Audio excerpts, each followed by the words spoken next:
हरिओम। आज श्लोक नंबर 7 देखेंगे।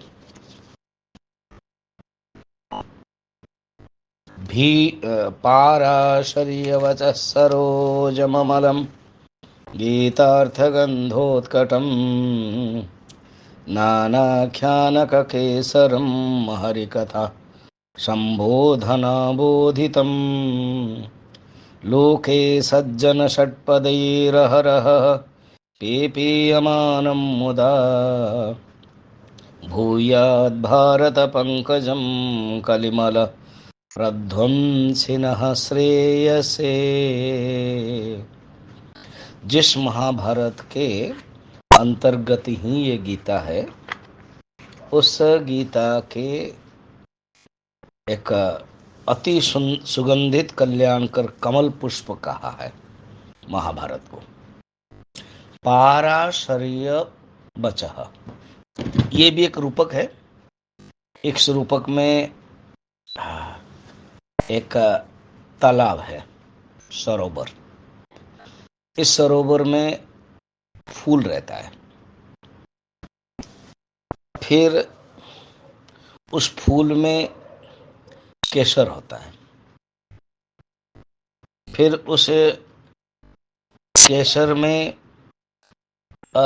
गंध आता है। फिर उस गंध को लेने के लिए भौरे आते हैं। बस इतने घटक तत्व फूल के बारे में। तो महाभारत फूल हो गया, कमल फूल। तो ये तालाब कौन है? कहते पाराशर्य वचः। पाराशर्य पराशर के पुत्र, वेद व्यास के वचन।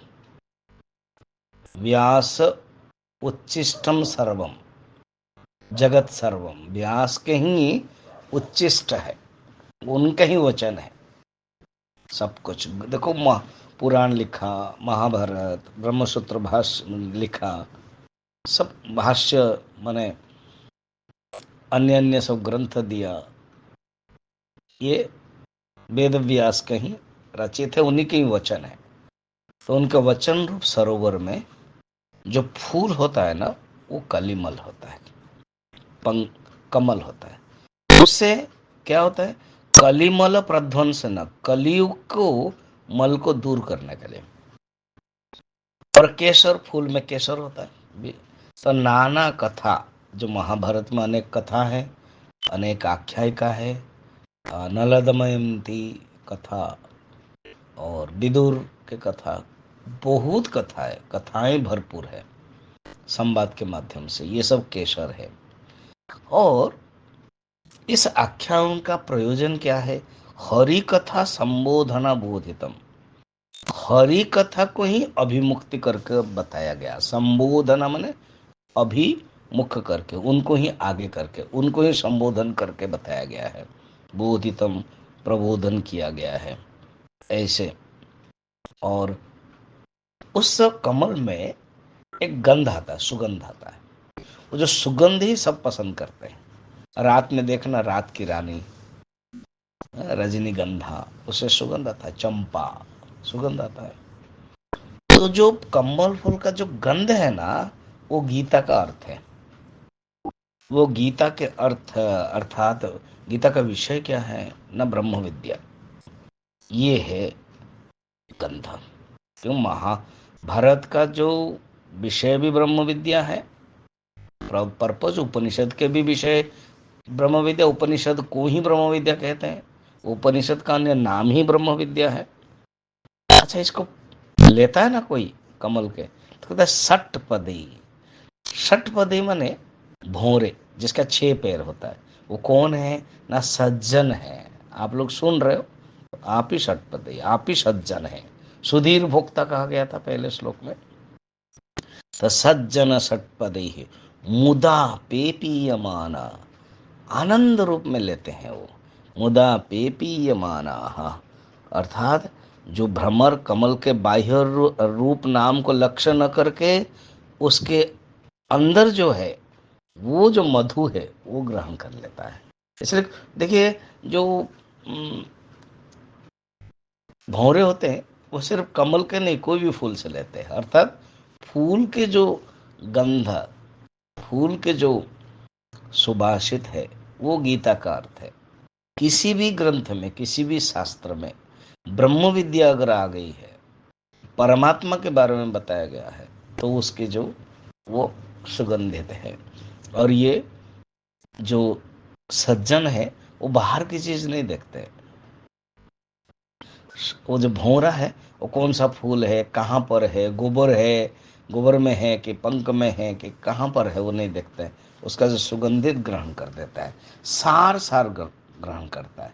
इस प्रकार संसार में है, यह सार संसार में सार वस्तु क्या है, भगवान का नाम है, भगवान के तत्व है, उसको वो ग्रहण करते हैं। तो सत्पुरुष इस महाभारत रूपी आख्यायिका कहानी तो सुनते हैं वो, मगर उसको इतना मौजूद बहुजूद ध्यान प्रायोरिटी न दे करके हरि की कथा, जो स्वरूपानंद स्वरूप मधु का निरंतर प्राप्त करते हैं।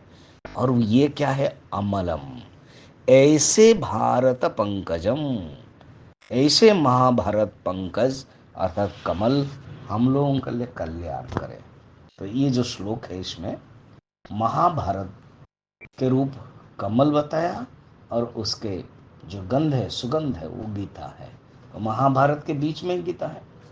महाभारत के जो भीष्म पर्व है उसमें 25 अध्याय से लेकर के 42 अध्याय, जो 18 अध्याय है, उस इन 18 अध्याय युक्त ही श्रीमद् भगवद गीता है। पहले मंगलाचरण में कहा गया था अष्टादश अध्याय ने। तो इस श्लोक में महाभारत के अंतर्गत जो गीता है वो गीता ही मुख्य है, जो भगवान कृष्ण ने कहा है, और अर्जुन के लिए, हम लोगों के लिए ये गीता मुख्य है। तो सब कथाओं के बीच में कहीं भी कहानी, रामायण पढ़े, भागवत पढ़े, पुराण पढ़े, मगर जो ब्रह्म विद्या है उसको जानना है। क्या ब्रह्म विद्या है? मैं ब्रह्म हूँ, इसको ही जानना, ये ही लक्ष्य है। हरिओम। आज इतना ही। आज है जुलाई 5 तारीख 2024। आज के ये गीता के अनुचिंतन कुछ समय के लिए आप समय दें और सुने भी।